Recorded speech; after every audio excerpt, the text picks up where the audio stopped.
The ink on the divorce papers was still wet when Victoria Reynolds watched her husband of 8 years, Daniel Morrison, sign the $30 billion infrastructure contract that would reshape the American energy sector.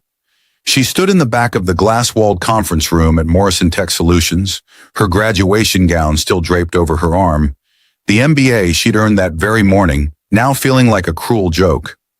Daniel's hand moved across the signature line with the same fluid motion he'd used 3 hours earlier to end their marriage. His fingers intertwined with her former study partner, Jennifer Walsh, who now wore Victoria's grandmother's engagement ring. The company representative extending the contract wore a tailored charcoal suit with a silver pin Victoria recognized instantly. The emblem of Apex Industries, the top infrastructure conglomerate in North America. What Daniel didn't know, what Jennifer couldn't have suspected, was that the woman he'd divorced on his wife's graduation day to marry her best friend owned the very company whose contract he was signing. Victoria had inherited Apex Industries from her late mother 6 months ago, a fact she'd kept hidden while working minimum wage jobs to put Daniel through his startup phase, while completing her own degree in secret.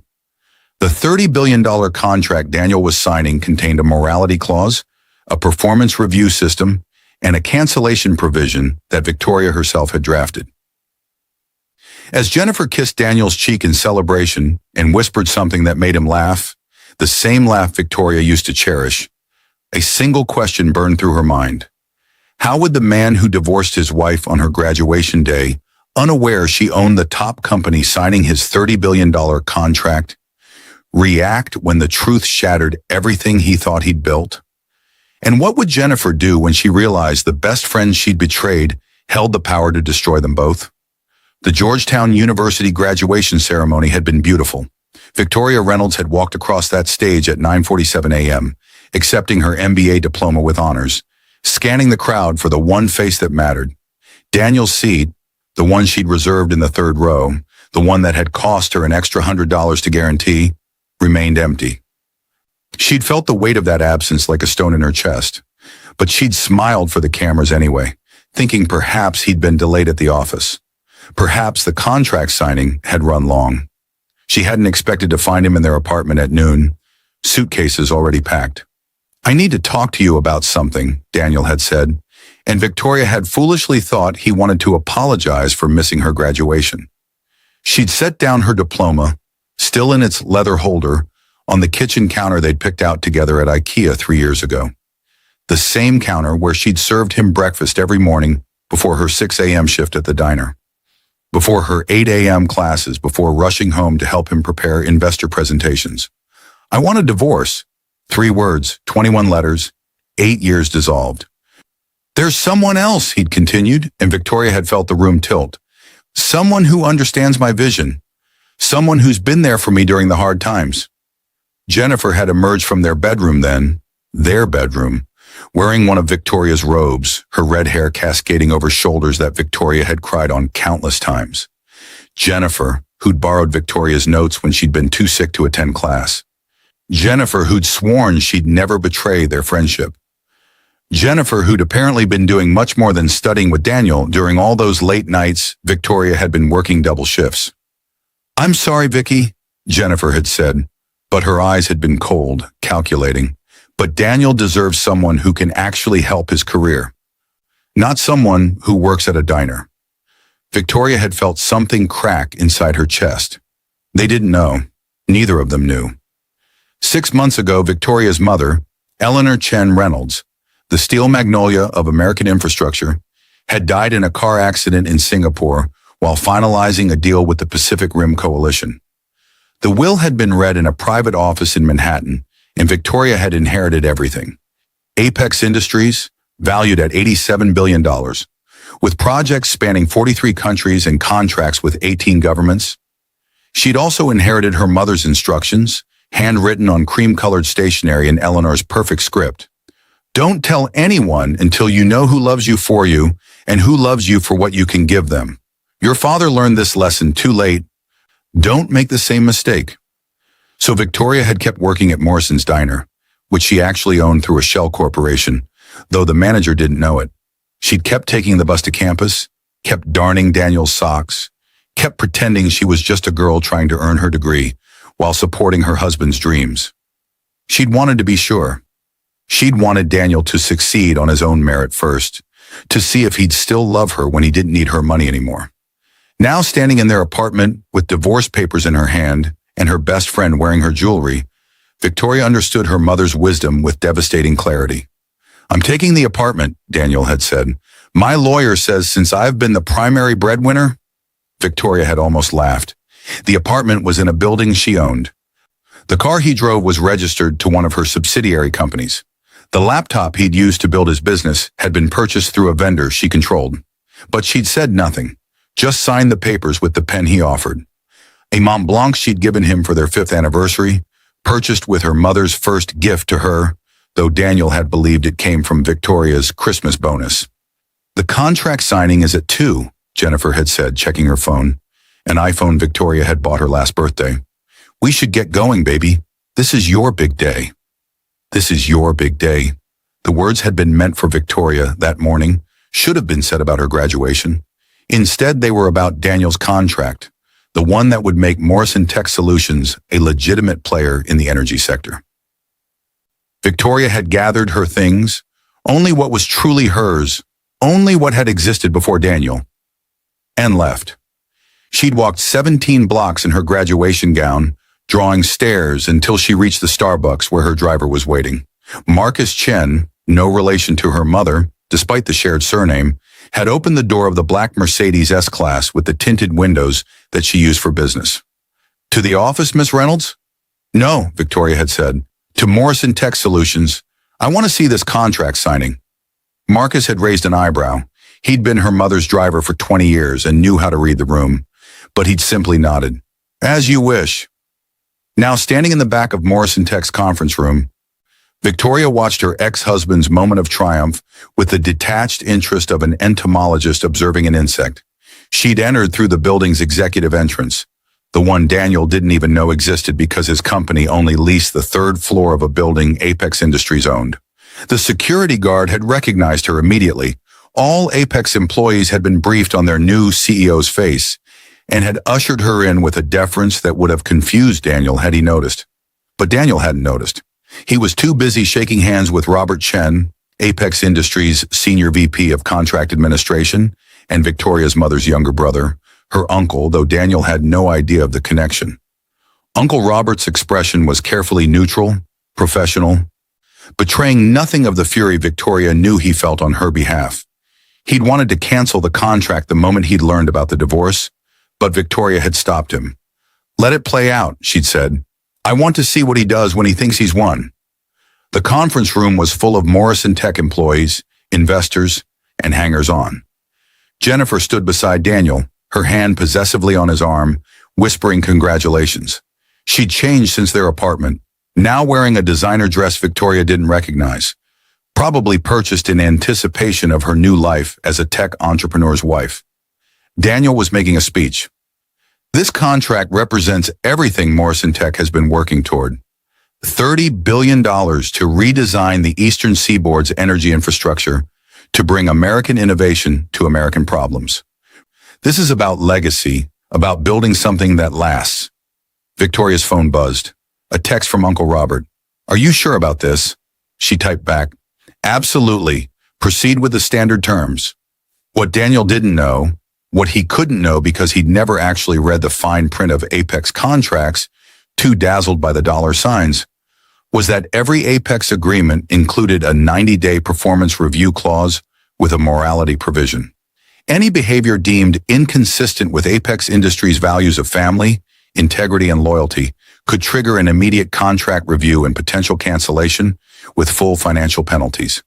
Victoria's mother had implemented the clause 15 years ago after a contractor in Mumbai had abandoned his wife and children for a mistress, then used company funds to support his new lifestyle. Eleanor had been raised by a single mother after her own father had done the same, and she'd vowed no company under her control would ever reward such behavior. The clause was ironclad. Apex's legal team had defended it successfully in 7 countries, and Victoria had just watched Daniel trigger it 3 hours into his marriage to her former best friend. Daniel signed the contract with a flourish. Cameras flashed.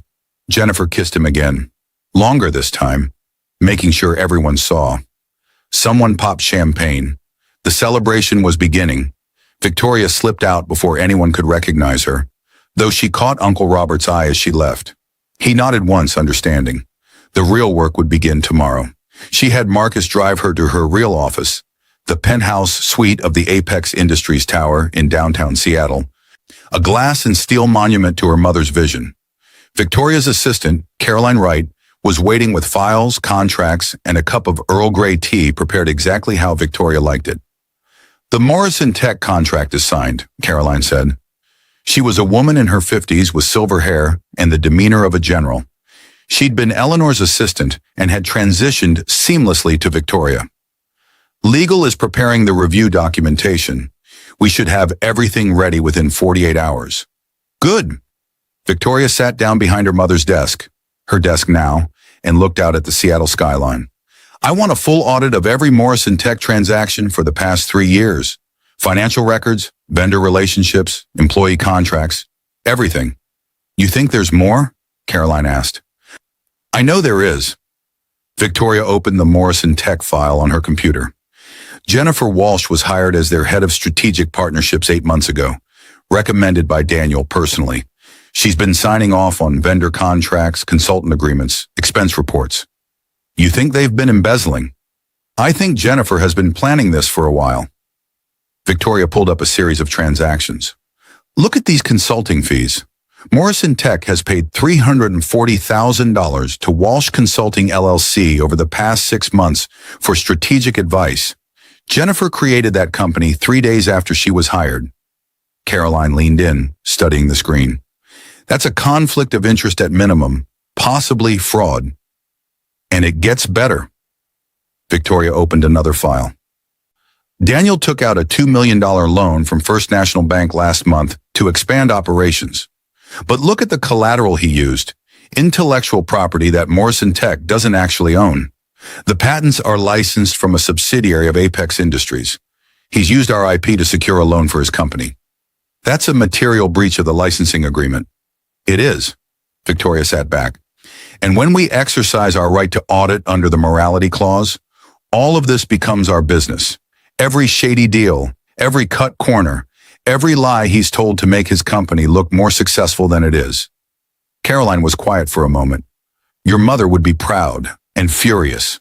She warned me. Victoria touched the picture on her desk. Eleanor at 50, standing in front of the Shanghai office, looking like she could stare down a typhoon. She said, "Never let a man make you small." I didn't listen. I made myself small for 8 years, thinking it would make him love me more. You were supporting him. That's not making yourself small. Wasn't it? Victoria's voice was bitter. I worked at a diner I secretly owned so he wouldn't feel emasculated by my inheritance. I pretended to struggle with tuition I'd already paid in full. I acted like his $30 billion contract was a miracle instead of something I approved personally. I made myself small, and he still left me for someone he thought was bigger. So now you show him how wrong he was. Now I show him the cost of his choices. The next morning, Daniel woke up to find his life unraveling. It started with a phone call from First National Bank. The $2 million loan he'd secured was being called in immediately due to irregularities in the collateral documentation. He had 72 hours to repay it in full or face legal action. Then his head of operations, Thomas Rivera, walked into his office with a resignation letter. I got an offer from Stellar Energy, Thomas said. It's too good to pass up. Stellar Energy? Daniel frowned. I've never heard of them. They're a subsidiary of Apex Industries. They offered me twice my salary and a position that actually matches my experience level. 3 more employees resigned by lunch, all hired by Apex subsidiaries. By the end of the day, Daniel had lost his entire senior engineering team. Jennifer was panicking. This can't be a coincidence. Someone's targeting us. It's just bad timing, Daniel said, but his voice was uncertain. It happens. We'll hire new people. With what money? We just got hit with that loan recall. Daniel called his bank, his lawyer, anyone who might have answers. No one knew anything. Everything was perfectly legal. The loan recall was standard procedure for documentation issues. The employees leaving was just the market at work. Uncle Robert called at 4:47 p.m. Mr. Morrison, this is Robert Chen from Apex Industries. I'm calling to inform you that we'll be exercising our right to a 30-day performance and compliance audit as stipulated in Section 14, Paragraph 7 of your contract. Daniel's blood ran cold. An audit? We just signed the contract yesterday. The contract includes provisions for random audits at any time within the first 90 days. This is standard procedure for all contracts exceeding $10 billion. We'll need full access to your financial records, personnel files, and operational documentation.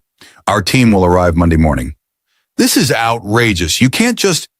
Mr. Morrison, I'm simply following the contract terms that you signed. If you'd like to review the relevant sections, I'm happy to send them over. Have a good weekend. The line went dead. Jennifer was staring at him. What did they say? They're auditing us in 3 days. But we're not ready for an audit. Daniel, there are things... What things? Jennifer's face went pale. The consulting fees, the vendor markups. I was going to tell you about them, but... What consulting fees? What vendor markups? The truth came out in pieces, each revelation worse than the last. Jennifer had been skimming money from Morrison Tech for months, inflating consultant fees and pocketing the difference. She'd created shell companies, fake vendors, phantom employees. She'd stolen over $600,000. I was doing it for us, Jennifer said, tears streaming down her face. So we could have a nice life together. So we could afford the wedding I wanted, the house, everything. You were doing it before we were even together. I knew you'd leave Victoria eventually. I was planning ahead. I was investing in our future. Daniel felt sick. This was the woman he'd left his wife for. This was the person he'd thought understood his vision. If Apex finds this during the audit, we're done, Daniel said. They'll cancel the contract. They'll sue us. We'll lose everything. So we hide it. We create new documentation. Backdate everything. That's fraud, Jennifer. That's prison. But it was already too late. The audit was coming. And with his senior team gone, with his financials in chaos, with Jennifer's crimes waiting to be discovered, Daniel knew there was no way out. On Monday morning, the Apex audit team arrived. They were thorough, professional, and utterly merciless. They found every irregularity, every suspicious transaction, every cut corner. They interviewed employees, reviewed contracts, examined bank records. By Wednesday, Uncle Robert was back in Daniel's office with a document marked breach of contract. Mr. Morrison, Apex Industries is exercising its right to immediately terminate the infrastructure contract due to multiple material breaches of our agreement. Additionally, we're pursuing legal action for fraud, misrepresentation, and breach of fiduciary duty. You can't do this. That contract is worth $30 billion. The contract is worth nothing if you can't fulfill its terms. And given what we've discovered, you never could have. Uncle Robert's voice was ice. Your company is built on lies, Mr. Morrison. Fake credentials, embezzled funds, stolen intellectual property. Did you really think no one would notice? I didn't know about Jennifer's, but you knew about the collateral fraud. You knew you were using IP you didn't own to secure loans. You knew your company was overvalued by at least 40%. You built a house of cards and hoped no one would blow on it. Daniel's lawyer tried to negotiate. Apex's legal team demolished every argument. The morality clause alone was enough to void the contract, but the financial irregularities made it ironclad. Morrison Tech would be sued for $15 million in damages, legal fees, and breach penalties. By Friday, Morrison Tech was bankrupt. The investors were fleeing. The employees were gone. Jennifer had been arrested for embezzlement and fraud, led away in handcuffs while photographers captured every moment for the business press. Daniel sat in his empty office. The office in the building he just learned was owned by Apex Industries, which meant he was being evicted, and tried to understand how everything had fallen apart so quickly. His phone rang, an unknown number. Hello? Hello, Daniel, it's Victoria. His heart stopped. Victoria, I don't know what to say. Then let me say it for you. Victoria's voice was calm, controlled. You divorced me on my graduation day. The day I earned the MBA I got while working 3 jobs to support your dreams. You divorced me for my best friend, who was stealing from your company. You divorced me to sign a $30 billion contract with a company you didn't know I owned. What? Apex Industries, Daniel. I own it. I inherited it from my mother 6 months ago. I've owned it this entire time. The contract you signed? I approved it personally. The audit? I ordered it. Everything that's happened to you in the past week? I made it happen. Daniel couldn't breathe. You did this? You destroyed my company, my life, because I left you? No. Victoria's voice hardened. I destroyed your company because it was built on fraud and lies. I destroyed your relationship because it was built on betrayal and theft. I didn't have to do anything except tell the truth, Daniel. You destroyed yourself. But the contract was real. If you'd been honest, if you'd run your company with integrity, if you'd treated people with respect, you would have succeeded. Morrison Tech could have been legitimate, but you took shortcuts. You lied. You used people. And when that's your foundation, everything falls apart eventually. I just accelerated the process. I loved you, Daniel said, and he was crying now. I really did love you, Victoria. No, you didn't. You loved what I did for you. You loved having someone who made you feel important, who sacrificed everything for your dreams. But you never saw me, Daniel. You never asked what I wanted, what I dreamed about, what I was capable of. You kept me small because it made you feel big. I'm sorry, God, Victoria, I'm so sorry. I know you are. You're sorry you got caught. You're sorry you lost everything. But you're not sorry for what you did to me. You're not sorry for missing my graduation, for divorcing me on the happiest day of my life, for humiliating me with my best friend. You're sorry you're facing consequences. What do you want from me? Nothing. I don't want anything from you anymore. I just wanted you to know who did this and why. I wanted you to understand that actions have consequences, that treating people like they're disposable comes with a price. So this is revenge? No, Daniel. This is justice. Revenge would be me destroying you for the sake of destroying you. Justice is me ensuring that your behavior, your fraud, your betrayals, your cruelty, doesn't get rewarded with a $30 billion contract. Justice is protecting the thousands of people who would have been affected by your company's failures. Justice is making sure Jennifer faces consequences for her crimes.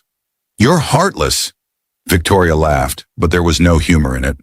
I worked at a diner for 8 years when I had $87 billion in the bank. I put you through every stage of your business while completing my own degree in secret. I gave you everything I had and you threw it away for someone who was stealing from you. And I'm heartless? So what happens now? Now you rebuild your life if you can. You face your legal consequences. You learn from this, or you don't. I don't care anymore. I have a company to run, contracts to fulfill, people who depend on me. I have my mother's legacy to honor and my own path to forge. You're just someone I used to know. Victoria! But she'd already hung up. Daniel sat in the darkness of his empty office and finally understood what he'd lost. Not just a wife, but a partner. Not just support, but love. Not just help, but someone who'd believed in him enough to sacrifice everything. And he'd thrown it away for someone who'd never loved him at all. 3 months later, Victoria stood in front of the Apex Industries Board of Directors and presented her plan for the Eastern Seaboard Energy Infrastructure Project. The contract that had been meant for Morrison Tech had been redistributed to 4 smaller companies, all minority-owned, all with proven track records of integrity and excellence. My mother built this company on the principle that business should make the world better, Victoria said. That means we reward integrity, not just ambition. We invest in people, not just profits. And we never, ever compromise our values for convenience. The board approved her plan unanimously. Uncle Robert walked her to her office afterward. Eleanor would be proud, he said. You handled that with grace. I handled it with the tools she gave me, Victoria replied. The company, the contracts, the resources. But also the wisdom to know that being powerful doesn't mean being cruel. It means using your power wisely. And Daniel Morrison is serving 18 months for loan fraud. Jennifer Walsh got 3 years for embezzlement. Their story's over. And yours is just beginning. Victoria looked out at the Seattle skyline. at the city full of projects her company was building, at the future she was creating not just for herself, but for the thousands of people who worked for Apex Industries, who depended on the contracts they fulfilled, who trusted the company her mother had built and she was now leading. "Yes," she said, "it is." That evening, Victoria returned to her apartment, the penthouse she'd bought after the divorce, with views of Elliott Bay and enough space for the life she was building. She changed out of her business suit into comfortable clothes, made herself tea, and sat down with her laptop. She had an email from the dean of Georgetown's business school. They wanted her to speak at next year's graduation ceremony to share her story with the new graduates. Victoria smiled and began typing her response. She had a story to tell now about resilience and justice, about knowing your worth and never making yourself small for anyone, about the power of patience, the importance of integrity, and the cost of betrayal. It was a story that started with a graduation she'd attended alone and a divorce delivered on the same day. But it was also a story about how she'd taken that pain, that humiliation, that devastation, and transformed it into something powerful. The man who'd divorced her on her graduation day, unaware she owned the top company signing his $30 billion contract, had learned the truth too late. What she'd done had shocked him, crushed him, left him devastated. But that wasn't the end of the story. The end was Victoria Reynolds, CEO of Apex Industries, standing in front of a new generation of graduates, telling them that their worth isn't determined by who values them, but by how they value themselves. That success built on integrity lasts, while success built on lies crumbles. That the people who make you feel small don't deserve to be part of your story. Daniel Morrison became a cautionary tale in business schools, an example of hubris and fraud. Jennifer Walsh became a case study in corporate crime. But Victoria Reynolds became something else entirely. She became the woman she was always meant to be.